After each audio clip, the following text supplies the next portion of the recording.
Hello friends, welcome to my YouTube channel K study point. आज हम सभी देखने वाले हैं क्लास 12th का इतिहास का सेट 2। चलिए देखते हैं। अगर सामान्य निर्देश देखें तो कुल प्रश्नों की संख्या एग्जामिनेशन हॉल में आपके पास 40 रहेगा। प्रत्येक प्रश्न 1 अंक का निर्धारित किया गया है और प्रत्येक प्रश्न के नीचे 4 विकल्प दिया जाएगा। ठीक है दोस्तों। और चार विकल्प में किसी एक विकल्प को आपको चयन करना होगा। और एक बात और याद रखिएगा दोस्तों कि इस बार एग्जामिनेशन में आपका गलत उत्तर के लिए एक भी नंबर नहीं काटा जाएगा। ठीक है दोस्तों। चलिए क्वेश्चन नंबर 1 देखते हैं। क्वेश्चन नंबर 1 देखने से पहले आप अगर मेरे यूट्यूब चैनल पर नए हुए हैं तो मेरे यूट्यूब चैनल को लाइक एंड सब्सक्राइब कर दीजिए। ठीक है दोस्तों, लाइक एंड सब्सक्राइब कर दीजिए। चलिए क्वेश्चन नंबर 1 बोल रहा है कि क्वेश्चन नंबर 1, सिंधु सभ्यता के लोगों का दर्पण किसका बना हुआ था? तो सिंधु सभ्यता के लोगों का दर्पण बना होता था तांबा का बना होता था। क्वेश्चन नंबर 1 का सही आंसर हो जाएगा बी नंबर। इस और एक बात और याद रखिएगा दोस्तों, सिंधु सभ्यता के लोगों का जो था लोग थे वो तांबा में टिन को मिला करके कांसा का निर्माण किए थे। किसका किए थे? कांसा का निर्माण किए थे। इसलिए इस सभ्यता का नाम कांस्य युगीन सभ्यता भी रखा जाता है। क्वेश्चन नंबर 2 है, सिंधु घाटी सभ्यता में प्राप्त 3 मुख वाले एक पुरुष देवता को योगी की मुद्रा में सिंहासन पर बैठे हुए दिखाया गया है, जिसकी पहचान पशुपति शिव के रूप में किसने की? तो इसका पहचान जो किए थे वो जॉन मार्शल किए थे। कौन किए थे? John Marshall. कहीं कहीं पर इनका नाम जॉन मार्शल भी लिखा रहता है। उसके बाद एक क्वेश्चन इससे और याद रखिएगा दोस्तों, जो कनिंघम यहाँ पर लिखा हुआ है, अलेक्जेंडर कनिंघम, ये भारतीय पुरातत्व का जनक माने जाते हैं। किसका जनक माने जाते हैं? भारतीय पुरातत्व का ये जनक माने जाते हैं। तो क्वेश्चन नंबर 2 का सही आंसर हो जाएगा आपका ए नंबर। क्वेश्चन नंबर 3 है, हड़प्पा सभ्यता का सबसे बड़ा नगर कौन था? तो हड़प्पा सभ्यता का सबसे बड़ा नगर था आपका मोहनजोदड़ो था। कौन था? मोहनजोदड़ो था। इसके बाद है एक बात और याद रखिएगा, जो मोहनजोदड़ो है आपका पाकिस्तान के सिंध प्रांत में है। कौन सा प्रांत में है? सिंध प्रांत में। और कौन सी नदी के किनारे है? तो सिंधु नदी के किनारे है। इसकी खोज कब किया गया था? तो 1922 ईस्वी में किया गया था। कौन किए थे? तो इसका खोज किए थे आपका रखालदास बनर्जी के द्वारा किया गया था। इसके बाद है क्वेश्चन नंबर 4, सिंधु सभ्यता में हल के प्रमाण किस स्थान से प्राप्त हुए हैं? तो सिंधु सभ्यता में हल का प्रमाण आपका कालीबंगा से प्राप्त हुए। कहाँ से? कालीबंगा से। और कालीबंगा से आप याद रखिएगा कि कालीबंगा ये कहाँ पर है आपका? तो भारत के राजस्थान में है। भारत के राजस्थान में है। और ये कौन सी नदी के किनारे है? तो घाघरा नदी के किनारे स्थित था। इसके बाद है क्वेश्चन नंबर 5, हड़प्पा और मोहनजोदड़ो के बीच की दूरी कितनी है? तो देखिए इसका क्वेश्चन नंबर 5 का सही आंसर हो जाएगा आपका, यहाँ पर अगर देखें तो ए बोल रहा है 383 किलोमीटर, चार बोल रहा है, क्वेश्चन नंबर ऑप्शन बी बोल रहा है 483 किलोमीटर, सी बोल रहा है 583 किलोमीटर और डी बोल रहा है 683 किलोमीटर। लेकिन इसका सही आंसर जो है दोस्तों वो है 675.3 किलोमीटर है दोनों की बीच की दूरी। अगर ये तो ऑप्शन में है नहीं तो सारा ऑप्शन गलत हो जाएगा। लेकिन इससे संबंधित ऑप्शन एक डी नंबर बोल रहा है 683 किलोमीटर। इसलिए आप इसको सही कर सकते हैं, अन्यथा आप इसको गलत भी कर सकते हैं। इसलिए आप कितना लिख सकते हैं? 675.3 किलोमीटर। लेकिन मिला जुला मिल रहा है इससे, तो डी ही नंबर आप कर सकते हो। इसके बाद है क्वेश्चन नंबर 6, सिंधु सभ्यता की जुड़वा राजधानी थी? तो सिंधु सभ्यता की जो जुड़वा राजधानी थी वो हड़प्पा और मोहनजोदड़ो थी। इसके बाद है क्वेश्चन नंबर 7, निम्नलिखित में से किस पदार्थ का उपयोग हड़प्पा काल की मुद्राओं के निर्माण में मुख्य रूप से किया गया था? तो इसका प्रयोग किया गया था आपका सेल खड़ी का। किसका प्रयोग किया गया था? सेल खड़ी का। 7 का सही आंसर हो जाएगा ए नंबर। क्वेश्चन नंबर 8 है, हड़प्पा सभ्यता का प्रशासन किस प्रकार का था? तो हड़प्पा सभ्यता का प्रशासन अगर देखा जाए तो वहाँ पर राजनीतिक का कुछ वैसा विशेष उल्लेख नहीं मिलता है हड़प्पा सभ्यता में। तो ना तो हम लोग राजतंत्र बोल सकते हैं, ना लोकतांत्रिक बोल सकते हैं। ठीक है दोस्तों। कुछ हदों तक यहाँ बताया गया है कि नगर पालिका जैसा शासन चला करता था, इसलिए सी आंसर हो जाएगा। नहीं तो बहुत को इनमें से कोई भी नहीं मारते हैं, इनमें से कोई ना, ये भी हो सकता है, लेकिन आप नगर पालिका ही कहिएगा। उसके बाद है क्वेश्चन नंबर 9, हड़प्पा सभ्यता के संपूर्ण क्षेत्र का आकार किस प्रकार था? तो सॉरी दोस्तों, हड़प्पा सभ्यता का जो आकार का अगर बात करें तो त्रिभुजाकार था। देखिए हड़प्पा सभ्यता का जो क्षेत्रफल है वो 12,99,400 किलोमीटर में फैला हुआ है। ठीक है, कितना फैला हुआ है आपका? 12,99,400 किलोमीटर में फैला हुआ है। अगर ये देखिएगा तो ये 3 देशों में फैला हुआ है। कितने देशों में? 3 देशों में। एक तो आपका अफगानिस्तान में फैला हुआ है, दूसरा पाकिस्तान में फैला हुआ है और तीसरा भारत में फैला हुआ है। अगर यहाँ देखिएगा तो ये 3 देश हुआ, तो तीनों देशों में ये त्रिभुजाकार की तरह है, इस टाइप से है।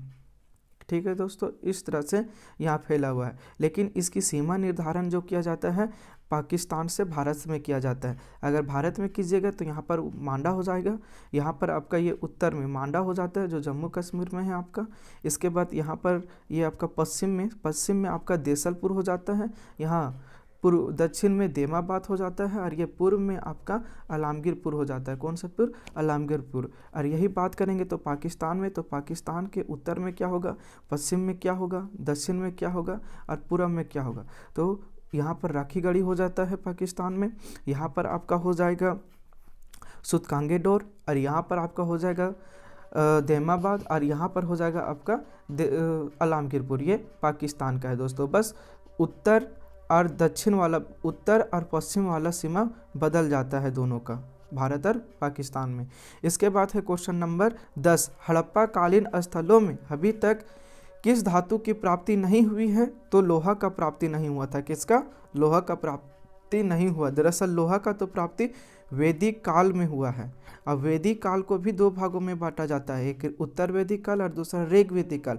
तो ऋग वैदिक काल के आखिरी चरण में हुआ है लोहा का प्रयोग। क्वेश्चन नंबर 11 है, मौर्य साम्राज्य की स्थापना किसने की? तो मौर्य साम्राज्य की स्थापना किए थे चंद्रगुप्त मौर्य के द्वारा। कब किया गया था? तो किसी बुक में 327 मिलता है, 327 बीसी पूर्व, या किसी किसी में मिलता है 322 बीसी पूर्व। तो हम लोग तो 327, या देखिएगा आप लोग का ऑप्शन क्या आता है तो उसी को लेकर के चलेंगे। इसके बाद है क्वेश्चन नंबर 12, मेघदूत के लेखक निम्न में से कौन है? तो मेघदूत का अगर लेखक देखा जाए तो कालिदास है। कौन है? कालिदास है। यहाँ पर महाभास होगा जो लिखे हैं पतंजलि, अश्वघोष क्या लिखे हैं? बुद्धचरित लिखे हैं, विशाखा दत्त आपका मुद्रा राक्षस लिखे हैं, कालिदास। इसका क्वेश्चन नंबर 12 का सही आंसर क्या हो जाएगा? कालिदास। केवल हम बता दे रहे हैं कुछ एक्स्ट्रा क्वेश्चन। विशाखा दत्त क्या लिखे हैं? मुद्रा राक्षस। अश्वघोष क्या लिखे हैं?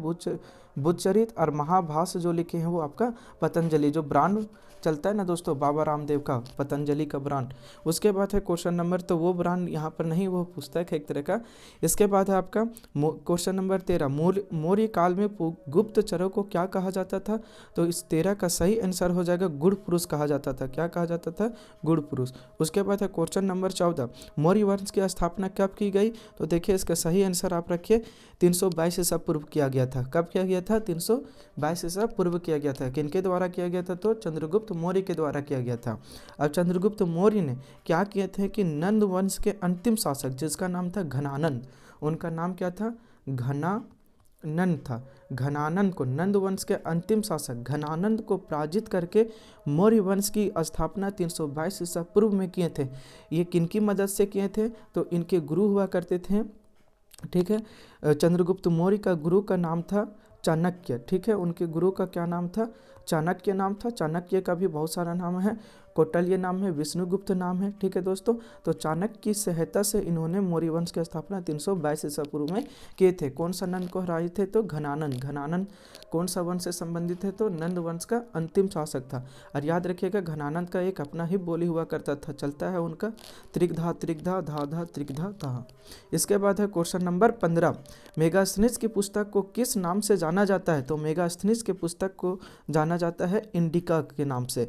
और मुद्रा राक्षस विशाखा दत्त के नाम से। और अर्थशास्त्र जो लिखे हैं उनका नाम है चाणक्य, कौटिल्य और विष्णुगुप्त, सभी एक ही व्यक्ति का नाम है, ठीक है।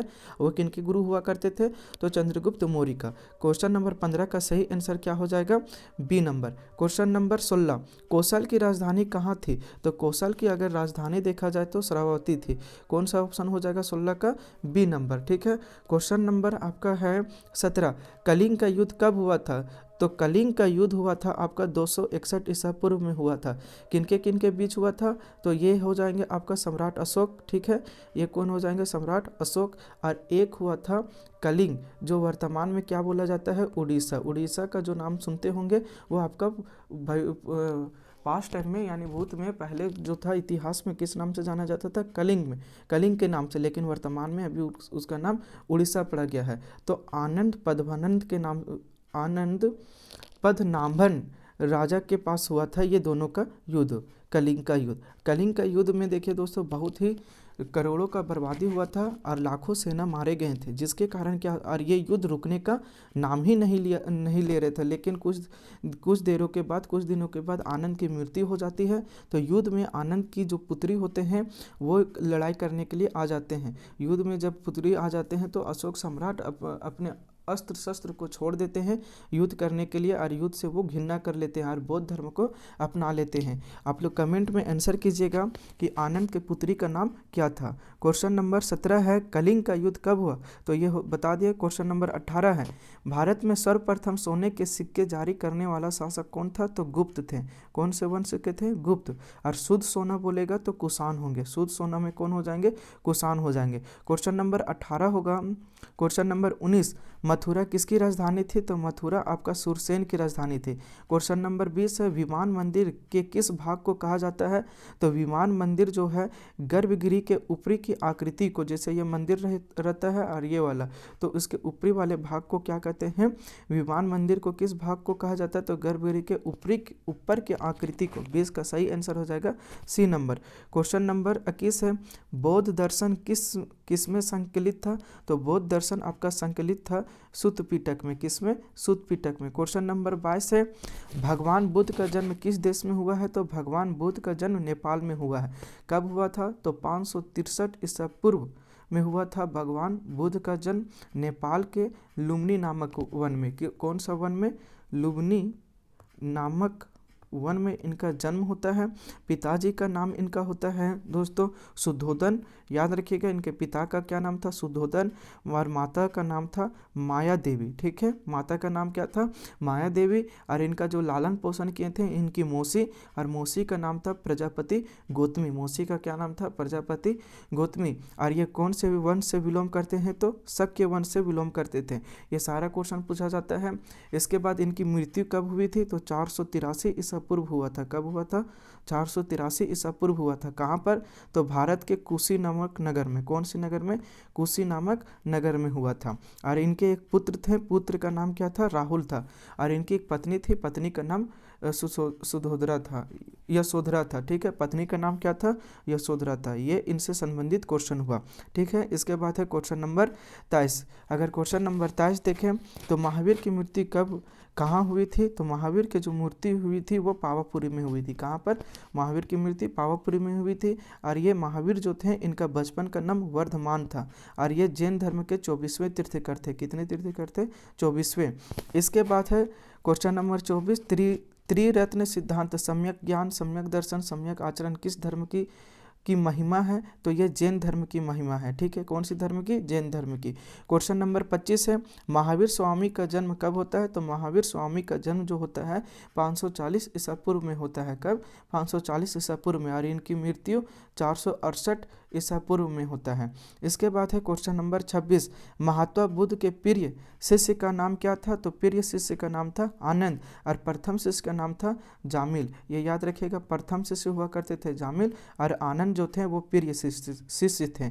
इसके बाद है क्वेश्चन नंबर 27 जैन परंपरा के अनुसार प्रथम तीर्थकार कौन थे, तो जैन परंपरा के अनुसार प्रथम जो तीर्थकार थे वो ऋषभ देव थे। क्वेश्चन नंबर 28 जैन धर्म के अंतिम एवं 24वें तीर्थकार कौन थे, तो ये आपका सही आंसर हो जाएगा वर्धमान महावीर थे। इसके बाद है क्वेश्चन नंबर 29 आइन ए अकबरी के लेखक कौन थे, तो आइन ए अकबरी के लेखक जो थे आपका अबुल फजल थे। क्वेश्चन नंबर 30 आइन ए अकबरी आइन ए दह साला पद्धति के प्रतिपादक कौन थे, तो इसका सही आंसर हो जाएगा ए नंबर राजा टोडरमल थे। कौन थे, राजा टोडरमल। और जो राजा टोडरमल थे वो मंत्री हुआ करते थे किनका, राजदूत भी बोल सकते हैं। ठीक है, वो किनका हुआ करते थे, तो अकबर का होते हैं। क्वेश्चन नंबर 31 है अकबर कानिल साम्राज्य के 12 प्रांतों की विस्तृत सूचनाएं आइन ए अकबरी के किस में दी गई है, तो इसका सही आंसर हो जाएगा मुल्क आबादी में दी गई है। क्वेश्चन नंबर 31 का सही आंसर हो जाएगा सी नंबर।